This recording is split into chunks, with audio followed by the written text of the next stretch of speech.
how many of y'all feel sometimes that this is our life, that we are sent out among the wolves? Does it feel like that sometimes? It does for me a lot of times. We talk a lot about wolves in sheep's clothing, right? And how they come in and they try to infiltrate and they try to take out the flock in a lot of ways. We see these outside threats pretty easily, but we've got to realize that when Yeshua sent out his people, he sent us out like that. That he says, in Matthew 10, "Behold, I'm sending you out as sheep in the midst of wolves, so be wise as serpents and innocent as doves." That's the world that we're sent out in. The sheep, they appear harmless, they appear like they can't really defend themselves, and he's sending them out against those that are pretty potentially dangerous, who could take your life. So when God's people, when we are sent out, sometimes it feels like we're going out from the covering, the shelter of God's promise. We're going out from where we're nice, safe, home, cozy, and secure. How many of y'all, when you wake up in the morning, just don't like to throw the blankets off and you just like to stay there a while? Yeah? Well, don't always get to do that, do we? Even when it's at 11 o'clock in the morning, somebody comes along and wakes you up. It's all mean. It makes you get out of bed. Oh, it's just awful. But we are sent out as sheep among the wolves, and we have to be careful. We have to be mindful of where we're at and what we're doing and what's going on, because the situations can be dangerous. Situations that we are sent out to are not always going to be easy. They're not always going to be safe, and yet the Master still sends us out into them. He knows already that it's not going to be safe. He knows already that it's going to be difficult. He knows already that it's potentially dangerous and could even take our lives. And yet the Master sends us out into those circumstances. He also knows that situations can be difficult, but people, can't they be dangerous too, just by themselves? People can be dangerous. People can be untrustworthy. People can seek to take advantage of you and try to harm you and do all these types of things. Many times, even if our situations are safe, the people that are around the situation might be the ones you got to watch out for. So when we come into those situations, when we go out into this world as sheep among the wolves, we're tempted in many ways, or we're tested to compromise who we are, to depart from the halakha, the walk that we've been called to live by. And so we have to show wisdom. We have to show discernment. We have to seek to be blameless in our actions and our behavior. And in a lot of ways, when you come to this Torah portion starts out with Jacob in chapter 28 of Genesis, where he is essentially sent out by his father, by Isaac, with a command, to go, and he's going to find a wife from among his relatives, and he's having to travel a good way to do so, to get there and to do all those things. And so to do that, he had to leave that place of relative safety. He had to leave, his family, his father's house. He had to go to a land that he'd not been to before. He left all that he knew. But even though he was safe, he was in a place of safety with his father's house and land. The situation was safe, but why was the whole moment not safe for him? Wasn't his brother Esau also there? Wasn't his brother Esau also trying to take his life? So, they were sending him from what was a potentially dangerous situation because of his brother Esau, hoping to kill him, but he was being sent into an uncertain future, into a situation that could also be dangerous. And that's one reason why, when you look at the Jewish interpreters of a lot of this passage, they see this, that when Jacob left and went out from the promised land, they interpret this incident and they relate it to the exile, where they have gone out into captivity, where they're being taken out of the land into that uncertain and unknown future. And that's where Jacob is. When he left, Jacob, he went with the blessing and the promise being passed on to him, through the family, through his father. At least that's what Isaac had asked for. That's what he had asked for back in earlier in chapter 28. When he sent Jacob away, you remember Jacob had disguised himself. He had gone into his father. He had sought the blessing and such, but his father was always a little bit uncertain about who his identity was. And so he somewhat held back. He didn't give him everything. He gave him the promise. He gave him the blessing and such, but he didn't give him all of the words that was there. And when Esau came and said, "Haven't you got anything for me left? Haven't you held one thing back for me, Father?" And he's like, "No. It belongs to him now. It's his." Isaac had been able to see Esau's character revealed when he let out his bitter cry. And so he didn't pass on what he still maintained. And what he maintained was this in verse 3. It says, "Now may El Shaddai bless you and make you fruitful and multiply you, so that you will become an assembly of peoples. And may he give you the blessing of Abraham, to you and to your seed with you, that you may take possession of the land of your sojourn, which God had given, or God gave to Abraham." Isaac had not invoked this until this moment, but he gave it with full knowledge to Jacob. And he's going to need this kind of blessing. He's going to need this kind of protection where he goes, because Jacob is going out among the wolves. Even when he's going to his relatives. How many of y'all feel like that in the holiday seasons when you're called to go in different places? How many of you feel like you're going out among wolves? Yeah, it's not always comfortable. But he's going out there. He's going to need this kind of support. He's going to need this kind of strength. He's going to need that foundation of faith that's been laid in him to carry him through all of these times that are ahead. Because by the time, before he comes back, 20 years is going to go by. He's going to be gone from what he feels as his place of safety, what he feels like is his own family, for 20 years. I mean, that's a long time to be out there among the wolves and survive. That's a long time to be fending off the attacks and all those things. So if Jacob or anyone else, if they had any kind of doubt, do you think over those 20 years that he might have been wondering, man, is God really with me? I'm not hearing from him. I'm not talking to him. Have y'all had those moments where he's like, God, where are you? I don't feel like you're here with me in this trial, in this difficulty. If he had any doubt that he was the one that was going to carry on that legacy of faith, maybe Isaac was just speaking out of turn. But if he had any doubt to that about Isaac's request, God himself answers and confirms that the promise given to Abraham will continue through the line of Jacob. And so as he's there, he goes out, he left Beersheba and he went toward Haran, and he happened upon a certain place. He spent the night there, for the sun had set. And so he took one of the stones from the place and put it by his head and lay down in that place, and he dreamed. And this is what he heard. All of a sudden there was this stairway set up on earth, its top reaching to the heavens. And behold, the angels of God going up and down upon it. And surprisingly, Adonai was standing on top of it. And he said, I am Adonai, the God of your father Abraham, the God of Isaac. The land on which you lie, I will give it to you and to your seed. He's confirming what was spoken. Your seed will be as the dust of the land, and you will burst forth to the west, to the east, and to the north, and to the south.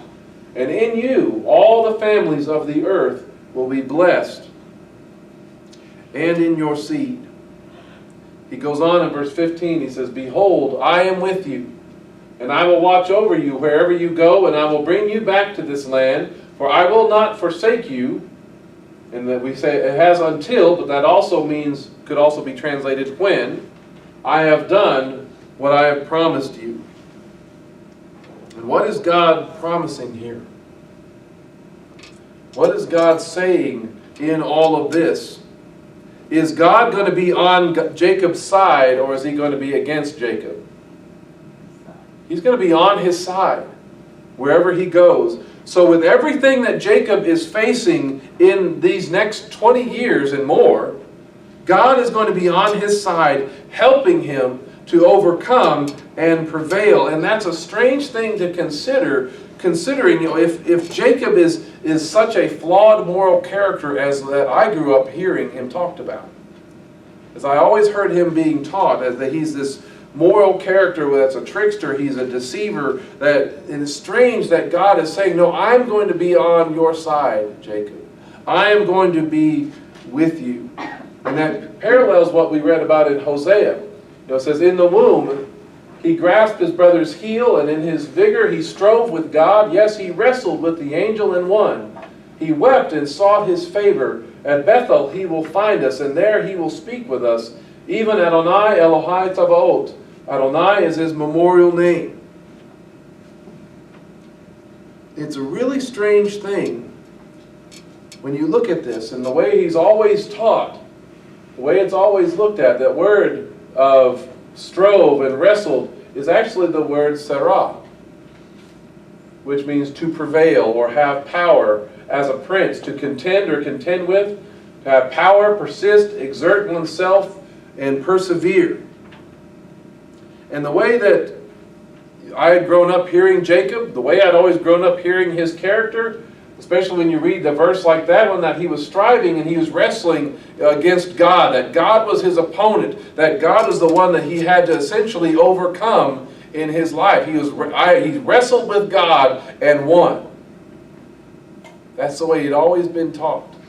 He prevailed with that. But is he against God? Is he having to strive and wrestle against God?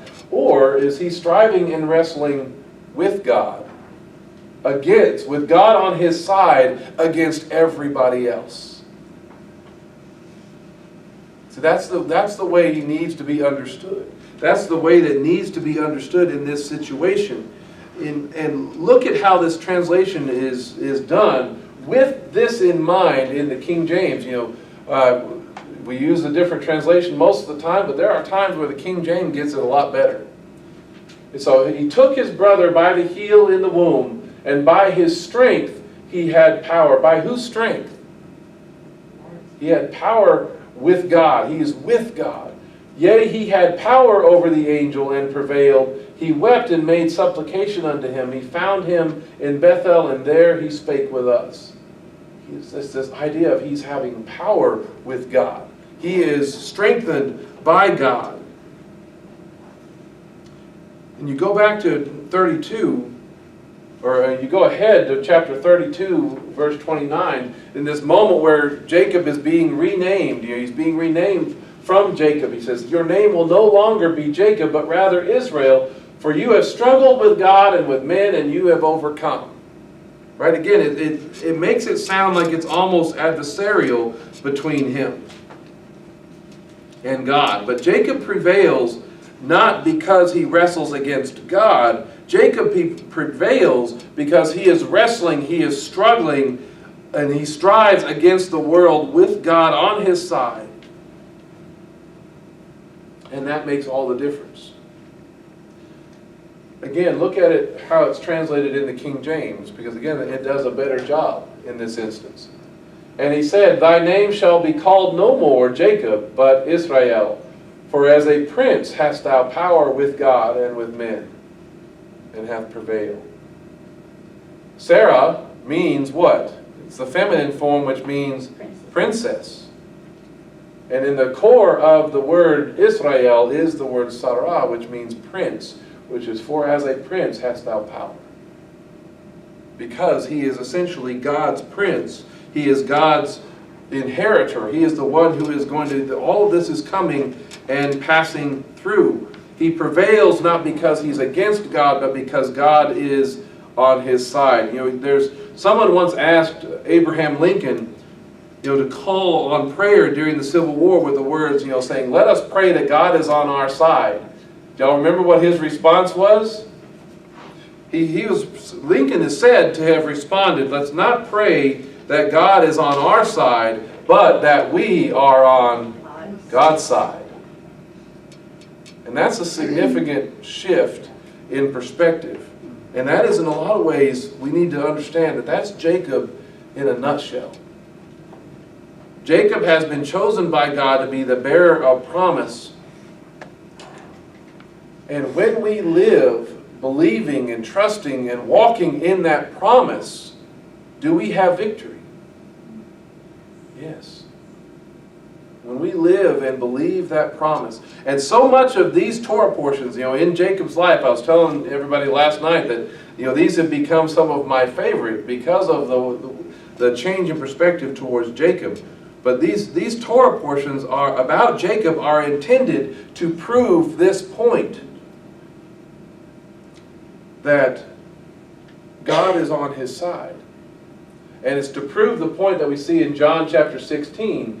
"These things I have spoken to you so that in me you may have shalom," you may have peace. "For in the world you will have trouble, but take heart, I have overcome the world." And since he has overcome the world, if he is with us, what does that mean for us? That because of him, through him, in him, with him, we too have overcome the world. Have we not? That's the promise. That's what he's saying in all of this. Jacob's life, when we understand him correctly, helps us to see this in action. And our traditional reading and understanding actually undermines this lesson and prevents us from seeing it very clearly. All of this fulfills what we looked at a bit last week, that what seems to be a key verse in Genesis 27, when Jacob is there before his father, and he's asked the question, "How did all of this happen so quickly, my son?" And he comes back and he says, "Because Adonai, your God, made it happen for me." That is a very true statement. Adonai, the Lord, is making all of this happen the way that he wants it to. Because the promise and the blessing was never going to go to Esau. It wasn't supposed to go to Esau. It was always supposed to go to Jacob. It was told to his mother before they were born that the older would serve the younger. And Jacob needs God's help. He needs his intervention to overcome all of the things that are ahead in his life. First, his own brother Esau. Their problems didn't start just when they got to be 40 years old. It started in the womb. They were fighting and tussling with each other all through their lives. If you have siblings that are close to you in age, can it be pretty rough at times? Yeah. My brother was 4 years older than I was, and I never had a chance when we tussled, because it wasn't much of a tussle, it was just over.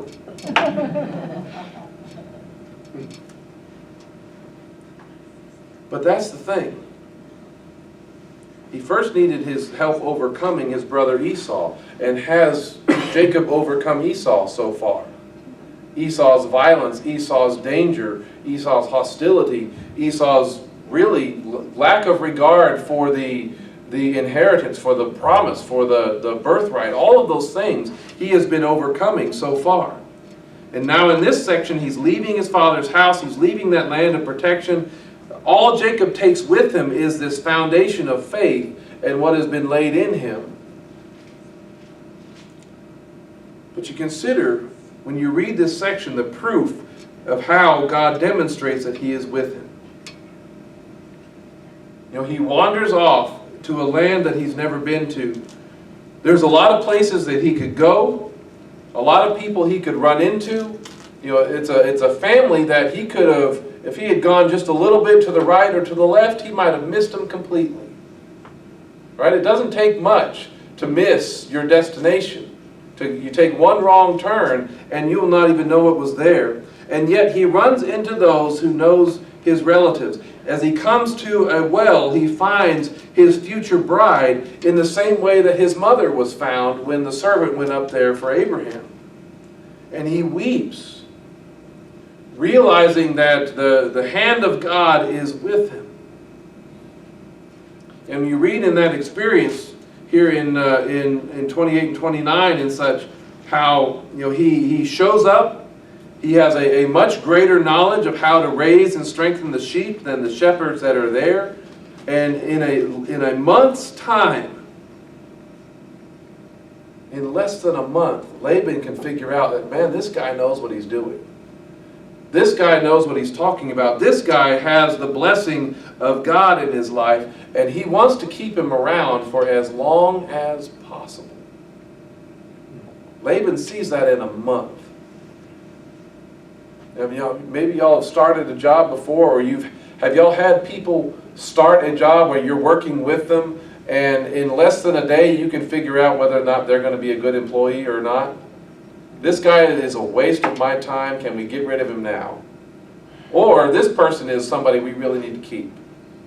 Right? Sometimes you can figure that out pretty quickly by their work ethic, by their attitude and different other things, how well they can learn, how well they're willing to be taught. So in this month's time, Laban can see this blessing. And so he's asking, hey, what are your wages? Don't work for me for nothing. What are your wages going to be? And so Jacob proposes, staying for 7 years, essentially a Shemitah type of cycle, right? He says, I'll stay that long. I'll stay this one whole cycle that I'm used to. And then which he expected to end with joy, he expected that 7 years to end in joy and in freedom, which is what it represents, right? That's what the cycle, the whole thing represents. But that's not the way it works out, because even after the end of that 7 years, he's trapped by Laban for another 7 years. And in that time, he's cheated, he's manipulated, he pays essentially double for his wife Rachel from what he was expecting to, or what he had offered to pay. He's cheated and manipulated. He strives against the plans and the undermining of Laban that whole time. And don't you think he got frustrated during all of that? Don't you think he got irritated during all of that? But look at how Jacob understands what's going on in chapter 31. And speaking to his wives in these times where he's saying, we're getting out of here. I'm not going to let him talk me into staying again, because now by this time he's stayed there for 20 years.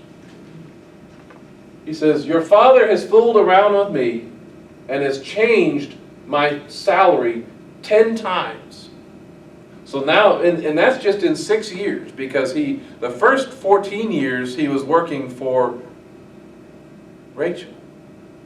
So in 6 years he's had his salary changed these 10 times, unless you want to count Leah as one of those changes.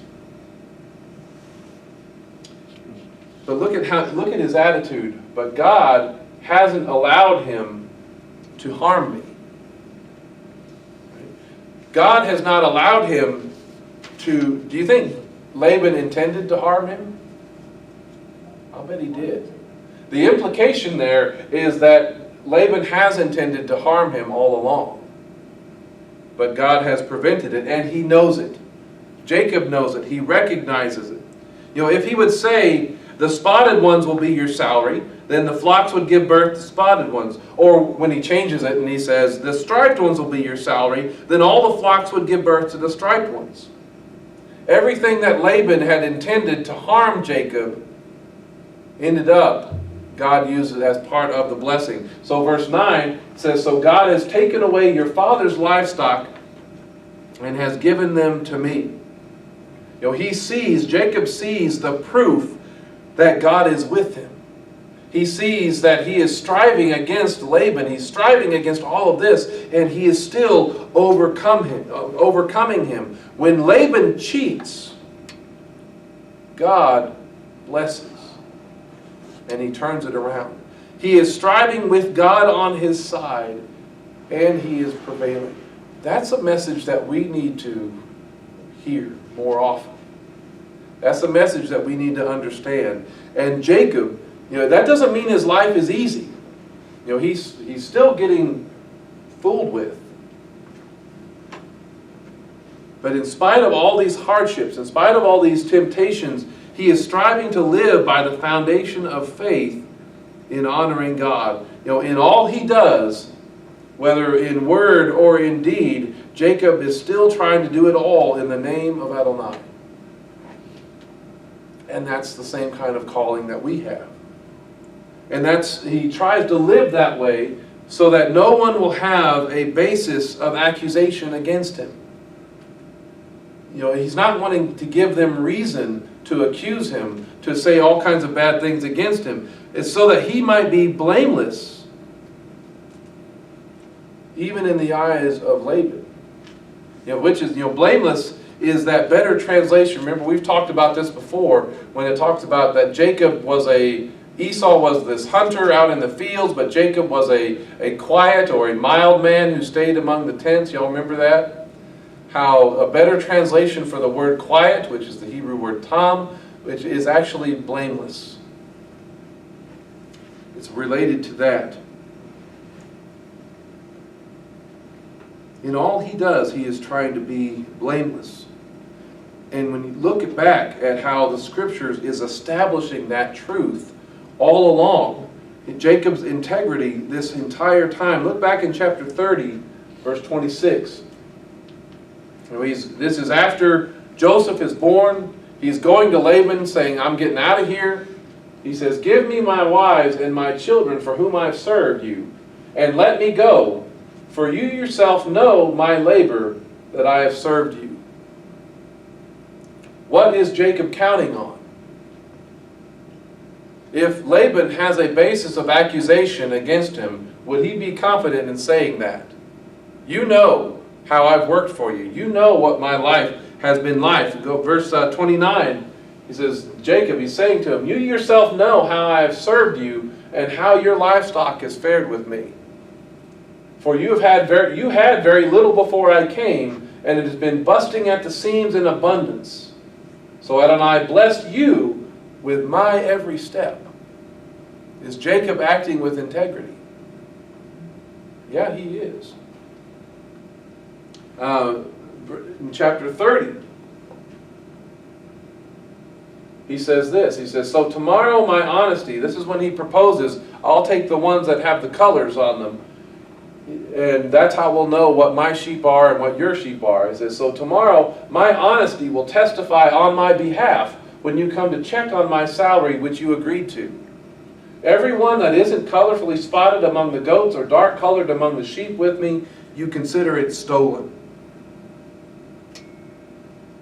All right?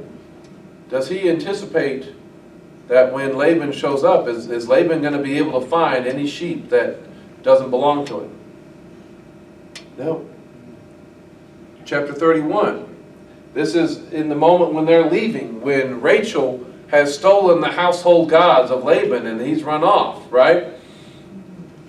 In that moment, when Laban confronts him and says, why did you steal from me? He's trying to accuse him of something. And Jacob comes back and says, look, anyone with whom you find your gods shall not live. In front of our relatives, identify whatever is yours that is with me and take it back.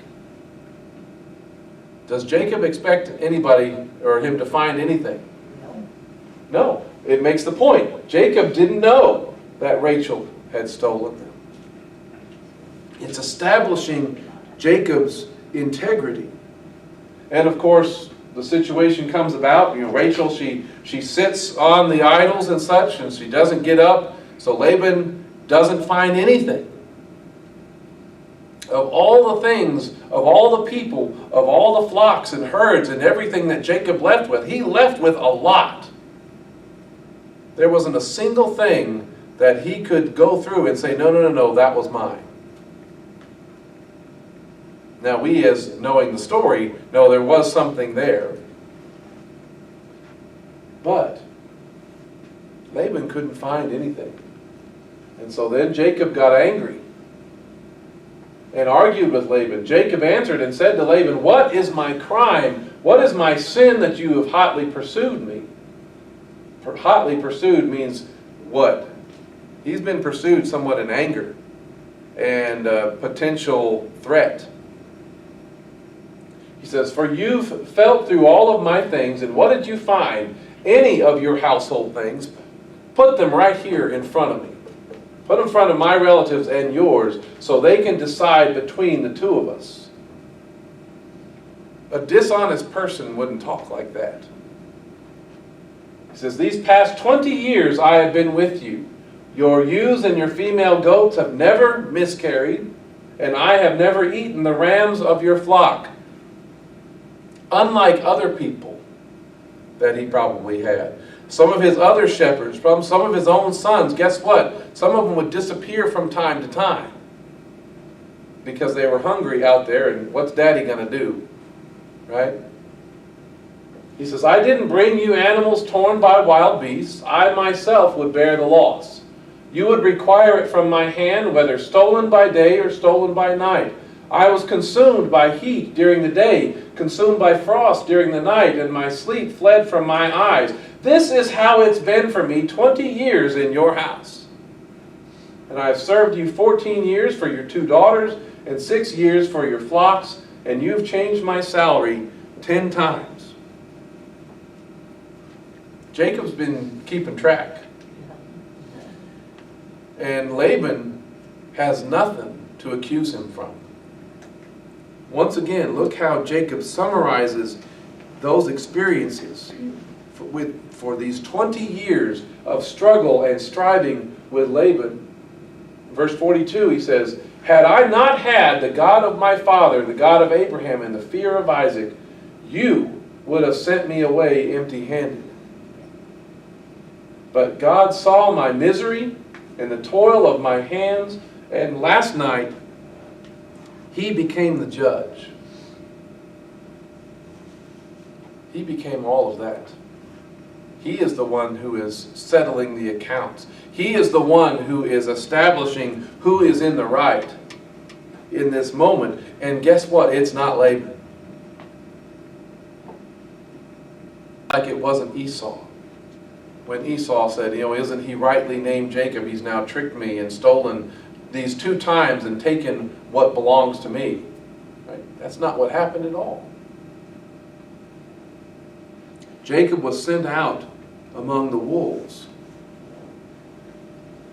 And God has been with him all along and has helped him to overcome. But in that, Jacob has to be as wise as a serpent, but also gentle as a dove. He has to be both careful and blameless.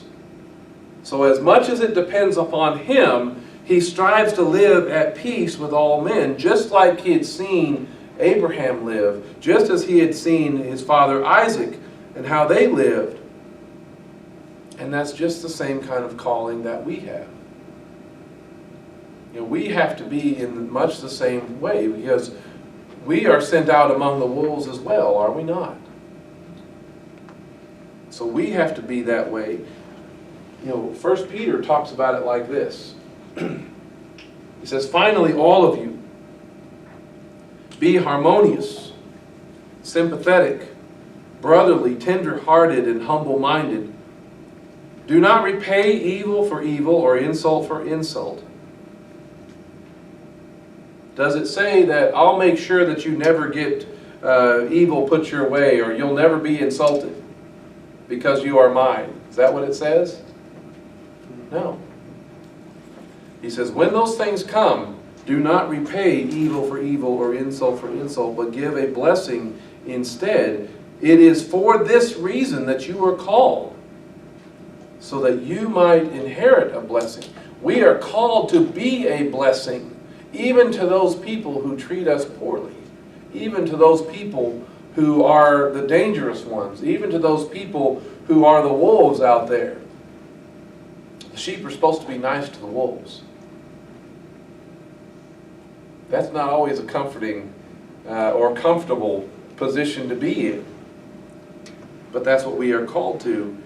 And it's in that, in doing that, in living that, we inherit a greater blessing. He says, for the one who loves life, wanting to see good days, you must keep his tongue from evil and his lips from speaking deceit. That's that truthfulness, that's that honesty, that's that integrity that he's talking about. That's the not returning evil for evil. How easy is it when somebody insults you, is it to give it back to them? I can be pretty good at that at times, right? It comes pretty naturally to hit them right back with what they gave you. But he says, you've got to keep your tongue from that and your lips from speaking falsehood or deceit. He must turn away from evil and instead do good. He must seek shalom, seek peace, and pursue it. That's what he's calling us to. This is how, in 20 years, this is kind of how Jacob has had to live. He's had to be like this whole time, because he wasn't the man in charge, was he? He was in Laban's house. He couldn't say everything, and he couldn't make everything go the way he wanted it to go. But he had to walk carefully. Verse 12 says, for the eyes of Adonai are on the righteous, and his ears are open to their prayer. But the face of Adonai is against those who do evil. He opposes those who do that kind of, all that stuff that might come against you, all the evil that is spoken against you, all of those different things. The Lord, does he see that? Is he aware of that? Does he understand all of that? Yeah, he does. And he opposes that. But he says in verse 13, who is going to harm you if you are eager to do good? You know, if you're doing good all the time, most people are not going to give you a problem. Does that mean everybody's not going to give you a problem? No, some people are going to give you a hard time because you're trying to do what's right. Because your life reminds them of a different standard of righteousness. But he says in verse 14, even if you should suffer for what is right, you are blessed. And do not be afraid or worry about their threats. They're going to try to threaten you. They're going to try to intimidate you, to try to get you to break. Those are the wolves trying to get the sheep to act more like wolves. Instead, he says, sanctify or set apart Messiah as Lord in your hearts. Let that be your foundation. Let that be the defining characteristic of your life. Always be ready to give an answer. To give to anyone who asks you a reason for the hope that is in you.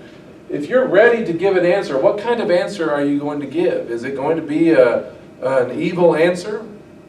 Or is it going to be an insulting answer? Is that the kind of answer we should be ready to give back? How many of you have some of those in the back of your mind that you've got waiting and they're ready? They can come out in an instant. They're there. Those aren't the kind of answers that we should be ready or prepared to give.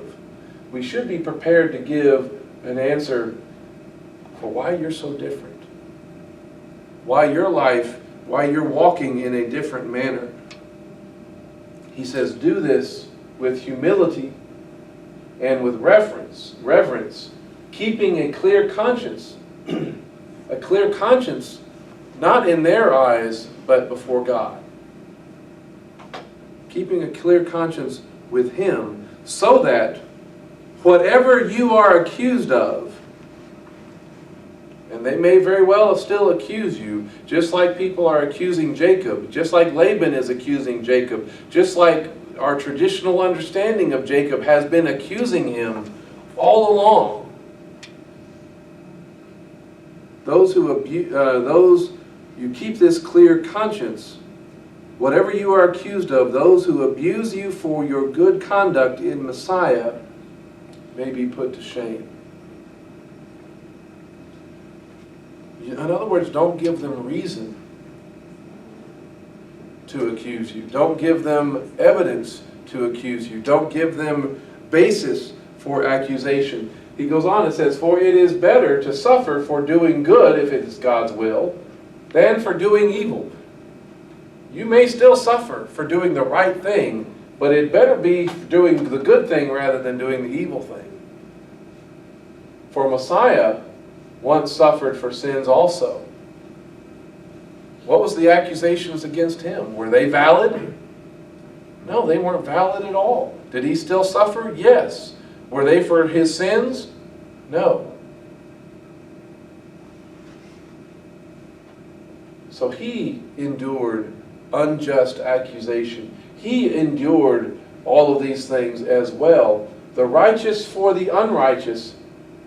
But there was a goal and there was a purpose in that in order to bring you to God. He endured all of that. He endured all of this suffering even though he was good for the purpose of bringing us to God. He was put to death in the flesh but made alive by the Ruach, by the Spirit. That's the example, the ultimate example of what we should be. So we need to understand that wherever we go, we've got to realize, even when we go out from under our places of safety, even out when we're out there in the world, if we are truly in Him, if we have truly committed ourselves and our lives to Messiah, we need to understand that He goes with us and He is willing to strive for us and strive on our behalf. Our responsibility in that is to walk in His ways wherever we go. We will be shielded and we'll come under His protection. It's when we don't walk in His ways. It's when we don't walk by His halakha, when we don't live by His way of life, that we're actually interfering with that protection that He has for us. Instead, we've got to live in that promise wherever we go and trust in Him in doing the right thing. That may even bring on some difficulty, but we still have a clear conscience.